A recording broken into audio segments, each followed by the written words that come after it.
तो दोस्तों, कैसे हैं आप सब। आज की हमारी कहानी है ससुराल वालों की आफत। सुबह के 10 बज रहे थे। जमुना काकी लता जी से मिलने आई तो देखा लता जी मुंह फुलाए सोफे पर बैठी बड़बड़ा रही है। घर का काम अभी तक हुआ नहीं है। जमुना काकी तो मन ही मन खुश हो गई। अब बहू पुराण शुरू करने का अच्छा मौका मिला। लता जी के पास बैठते ही उन्होंने बोलना शुरू किया। अरे लता भाभी, अभी तक घर का झाड़ू करकट भी नहीं लगा। बहू कहीं गई है क्या? अरे क्या बताऊं, नाम मत ले उसका। आए दिन बस बीमारी का बहाना करके पड़ी रहती है। गई है अपने पति के साथ डॉक्टर को दिखाने। हाय राम, सारा काम छोड़कर गई है। काम कौन करेगा? तुम्हारे घर में तो काम वाली भी नहीं है। मैं हूं ना काम वाली। इस बुढ़ापे में मैं करूंगी इस घर का काम। जब देखो तब बीमारी का बहाना लेकर पड़ी रहती है। बुरा मत मानना सुमन भाभी, पर ये तो बहुओं के काम न करने के बहाने हैं। कभी अपने मायके जाते समय तबीयत खराब होती है क्या? अरे, मायके जाने के नाम पर तो अच्छे अच्छों की तबीयत ठीक हो जाती है। पता नहीं क्या, इसके मायके वालों ने अपनी बीमार बेटी हमारे पल्ले बांध दी। जो जैसा बोएगा वैसा ही पाएगा। बुढ़ापे में अपनी सास को परेशान कर रही है ना। इसका भी एक बेटा है, सब पता चल जाएगा। इतने में सागर और आरती घर के अंदर घुसे, जिन्हें देखते ही जमुना काकी उठकर अपने घर की तरफ रवाना हो गई। पर लता जी ऐसे ही मुंह फुलाए बैठी रही। सागर ने आरती को अंदर कमरे में जाने के लिए कहा और खुद किचन में जाकर ब्रेड सेकने लगा, जिसे देखकर लता जी किचन की तरफ गई। यह क्या कर रहा है तू? ब्रेड सेक रहा हूं ताकि आरती ब्रेड दूध खाकर ही दवाई ले ले। उसे ठीक लगेगा तो फिर घर के काम करवा देगी।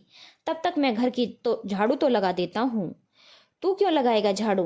वह महारानी तो बस आराम करेगी और मेरा बेटा घर के काम करेगा। इतना सिर न चढ़ने दे उसे। माँ, आरती की तबीयत सचमुच खराब है।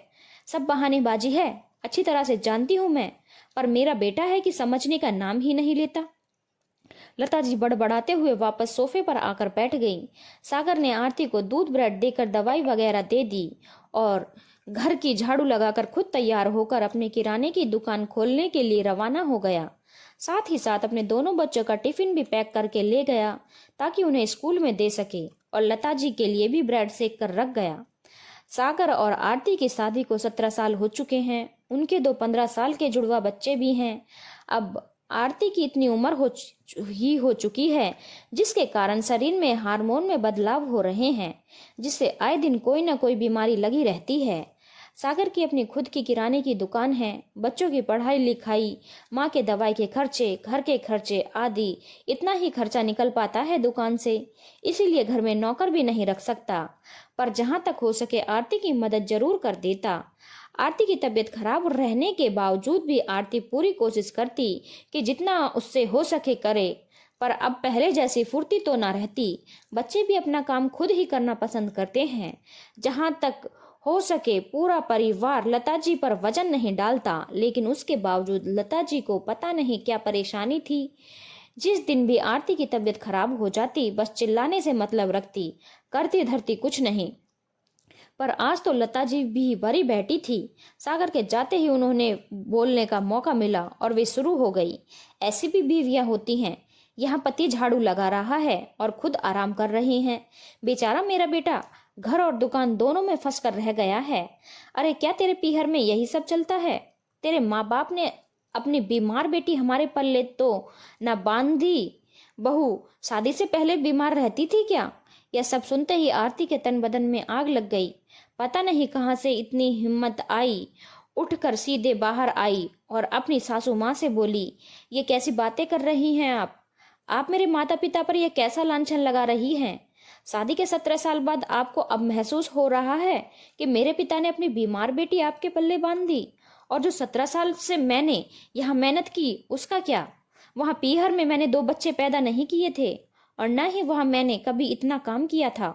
17 साल से मैं खुशी खुशी सब कुछ कर रही हूँ, लेकिन मुझ में अब बदलाव हो रहे हैं। मेरी भी उम्र बढ़ रही है, तो इसका मतलब यह नहीं कि आप मेरे माता पिता पर लांछन लगाओ।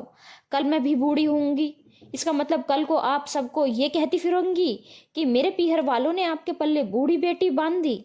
कमाल है, बहू सेवा ससुराल वालों की करे और जब बहू को जरूरत हो तो ताने मायके वाले सुने। मैं एक शब्द नहीं सुनूंगी, खुद के लिए भी नहीं और मायके वालों के लिए भी नहीं। ऐसा कहकर आरती अपने कमरे में चली गई और लता जी उसे जाती हुई चुपचाप देखती रह गई। इतना तो उन्हें समझ में आ गया था कि बहू अब कुछ नहीं सुनेगी। धन्यवाद दोस्तों। अगर आपको कहानी अच्छी लगी हो तो चैनल को लाइक, शेयर और सब्सक्राइब करना ना भूलें।